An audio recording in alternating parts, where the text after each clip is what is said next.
भक्ति को बढ़ाता कौन है? ज्ञान वैराग्य को कौन विवर्धमान करता है? संत। भो भो साधो क्षणं तिष्ठेन्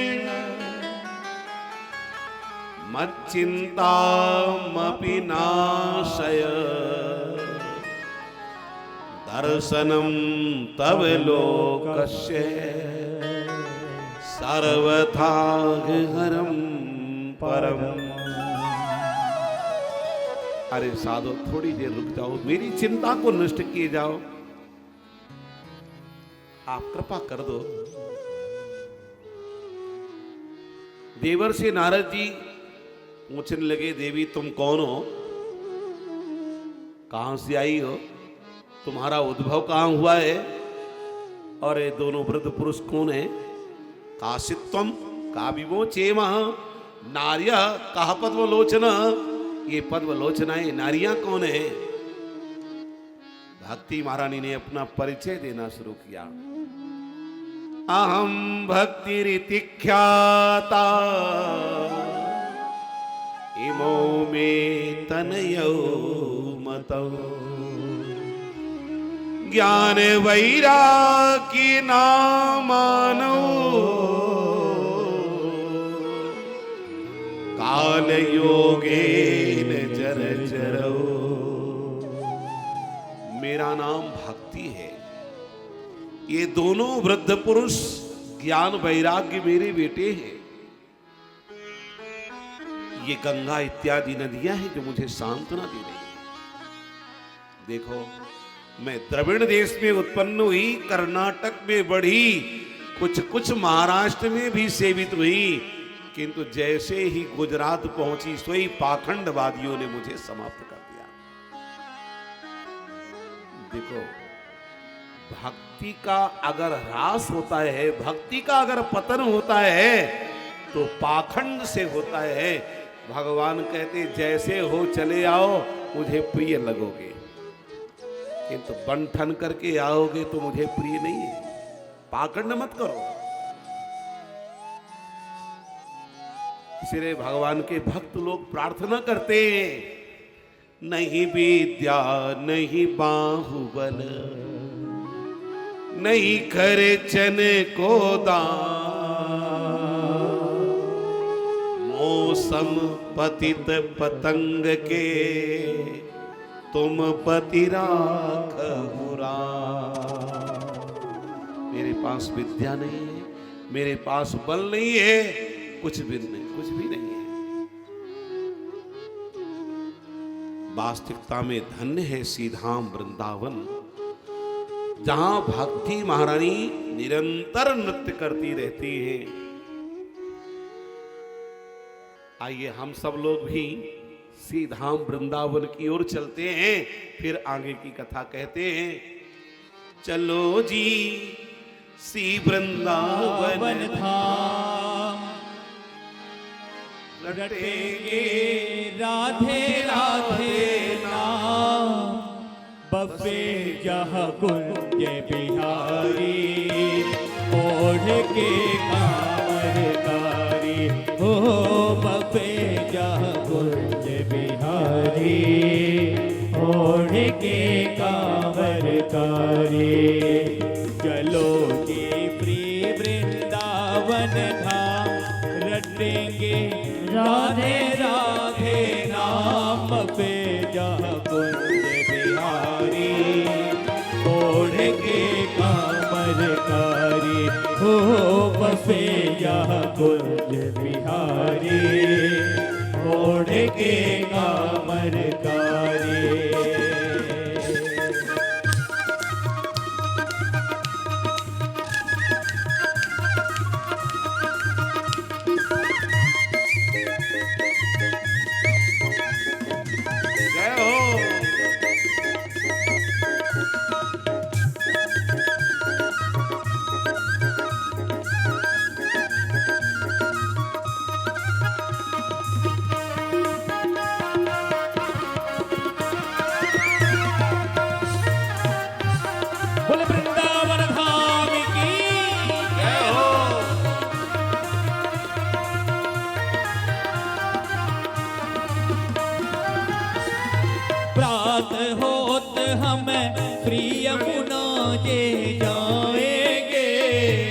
राति होती हमें श्री यमुना जी जाएंगे, रात होत हमें श्री यमुना जी जाएंगे, राति होती हमें श्री यमुना जी जाएंगे। वृंदावन धाम में यमुना स्नान करने के लिए कौन कौन जाना चाहता है? हाथ उठावे। प्रात होत हमें श्री यमुना जी जाएंगे, राति होते हमें श्री यमुना जी जाएंगे, परिक्रमा दे जीवन सफल बनाएंगे, परिक्रमा दे जीवन सफल बनाएंगे। होए सब मन के पूर्ण काम, होए सब मन के पूर्ण काम, रटेंगे राधे राधे मस्ती से गाइए। नाम बसे जह कुंज बिहारी, जय हो। ओढ़ के कामहकारी, हो जपे जह कुंज बिहारी, ओढ़ के कामहकारी, चलो जी प्री वृंदावन धाम। जय हो।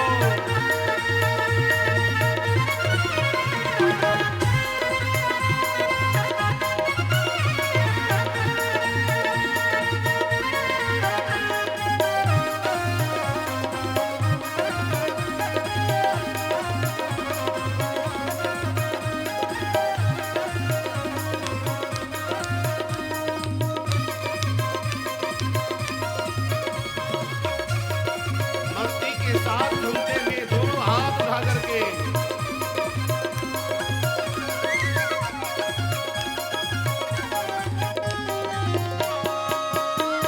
राधे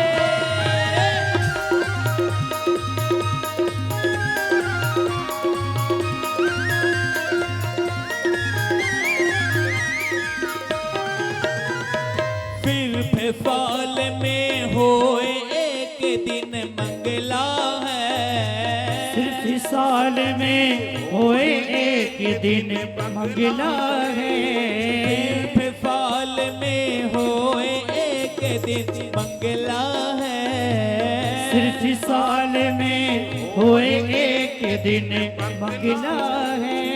बन नित नए तेरे फूल फूल के बंगला है, बन नित नए तेरे फूल फूल के बंगला है।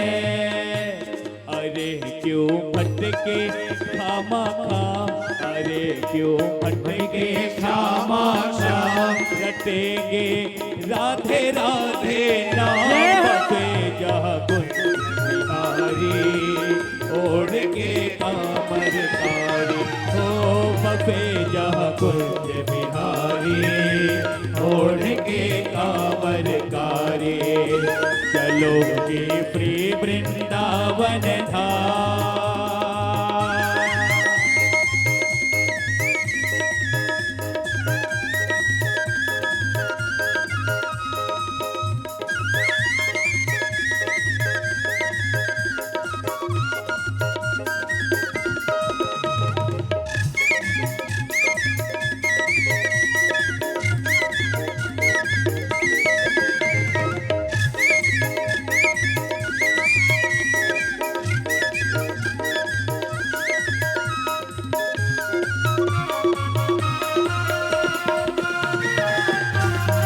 जय हो।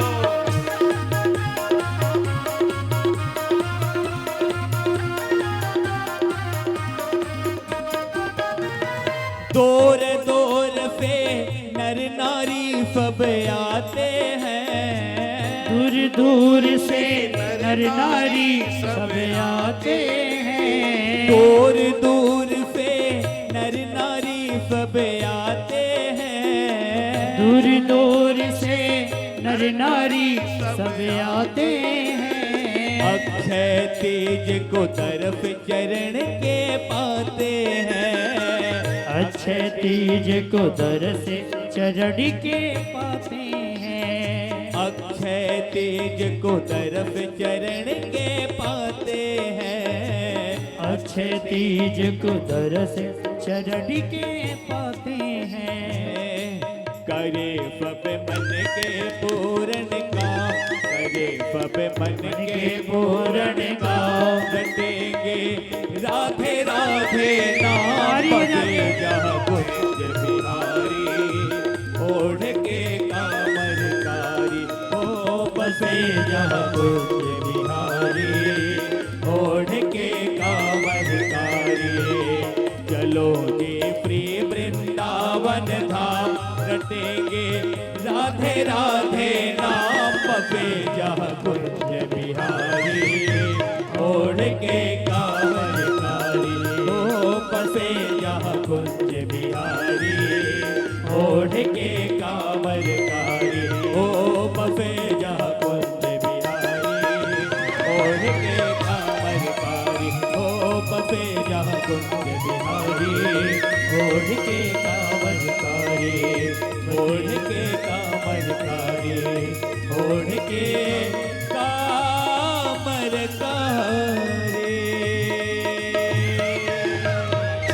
श्री वृंदावन धाम की जय हो। भक्ति महारानी ने श्री नारद जी से पूछा, एक बात बताओ, परीक्षित की शरण में जब कलयुग आया तो कलयुग को परीक्षित ने मार क्यों नहीं दिया? मार देना था, क्योंकि इस कलयुग में बहुत सारे अवगुण हैं। का देवी बिल्कुल सही कह रही, अवगुण तो बहुत है, किंतु इस कलयुग में एक सबसे प्यारा सद्गुण है। क्या सद्गुण है? यत् फलम नास्ति तपसा न योगेन समाधिना, तत्फलम लभते सम्यक कलौ के सब कीर्तना। जो फल तपस्या से प्राप्त नहीं होता है, योग यज्ञ के द्वारा प्राप्त नहीं होता है, वह फल तत्क्षण भगवान नाम संकीर्तन के द्वारा प्राप्त हो जाता है।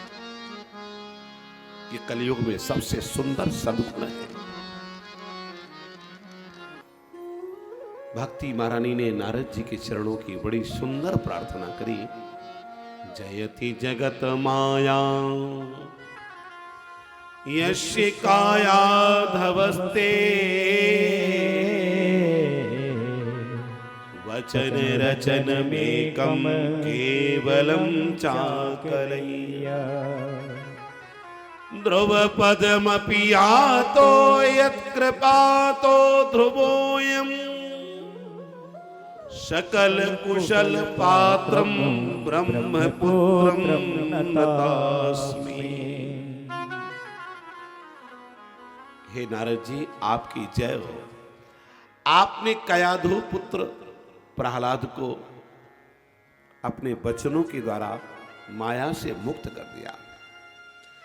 आपने वो तानपाद के प्रिय पुत्र ध्रुव को भगवत धाम पहुंचा दिया, ध्रुपद की प्राप्ति करा दी। आपके चरणों में बारंबार प्रणाम। नारद जी ने कहा, देवी तुम दुखी मत हो। जिन्होंने गोप सुंदरियों की रक्षा की है, द्रौपदी की रक्षा की है, वो गोविंद कहीं गए नहीं। और सुनो, अन्य धर्मों को तिरस्कृत करके अगर मैंने तुम्हें जन जन में प्रस्थापित न कर दिया, भगवान के चरणों का दास ही नहीं कहलाऊंगा। मैं प्रतिज्ञा कर लिया। नारद जी ने ज्ञान वैराग्य को जागृत करने का प्रयास किया। वेद वेदांत का पाठ किया, ज्ञान वैराग्य नहीं जगे। गीता का पाठ किया, ज्ञान वैराग्य नहीं जगे।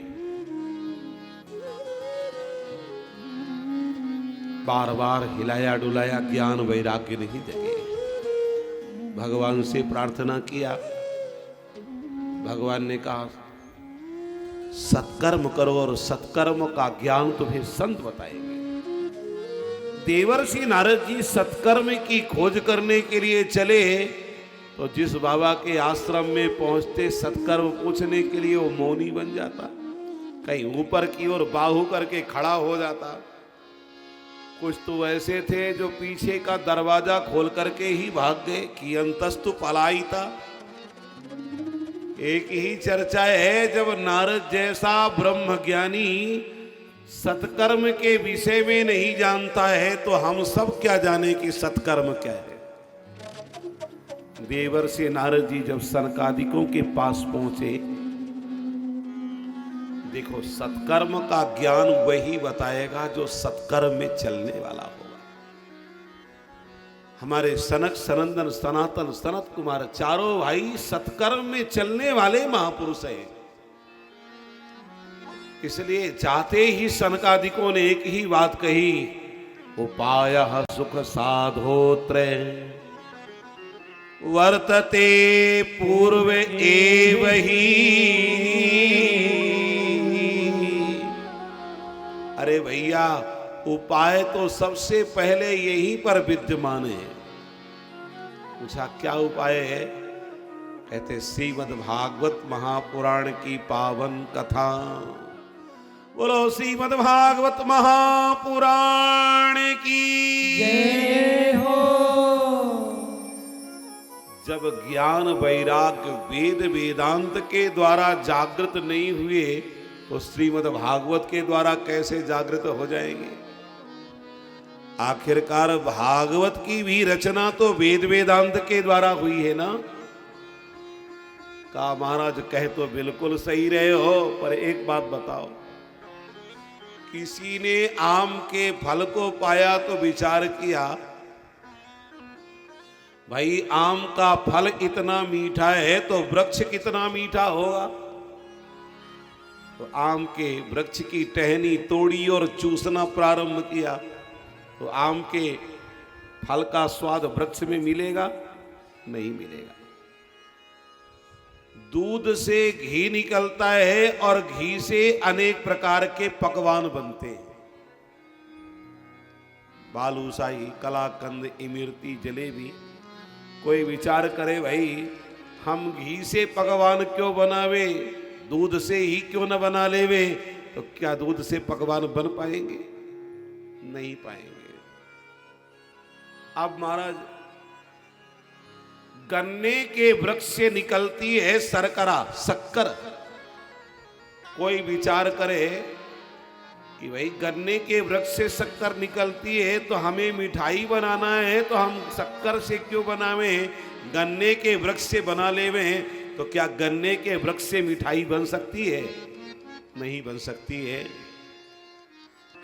इक्षूणामपि मध्यांतम शर्करा व्यापि तिष्ठति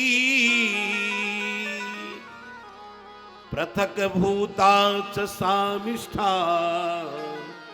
तथा भागवती कथा।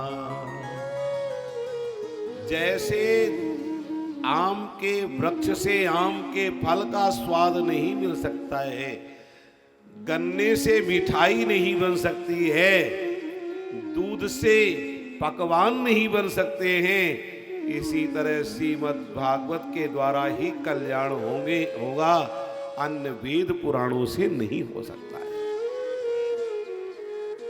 नारद जी को ज्ञान जागृत हो गया, चरणों में गिर पड़े, महाराज आज तो मेरा भाग्य जागृत हो गया। बिल्कुल ठीक कहा है संतों ने, भाग्योदयेन बहुजन्म समर्जितेन सत्संगमं च लभते पुरुषो यदा वै। अज्ञान हेतु कृत मोह मदान्धकारं नासं विधाय हि तदोदयते विवेकः।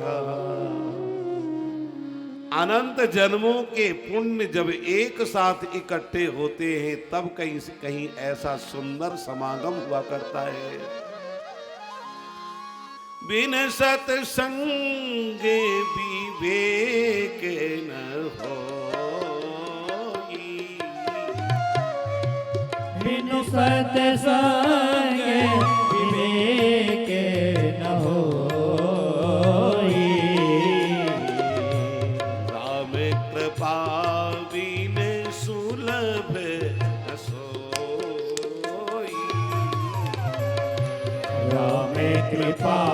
बिनु सुलभ न सोई।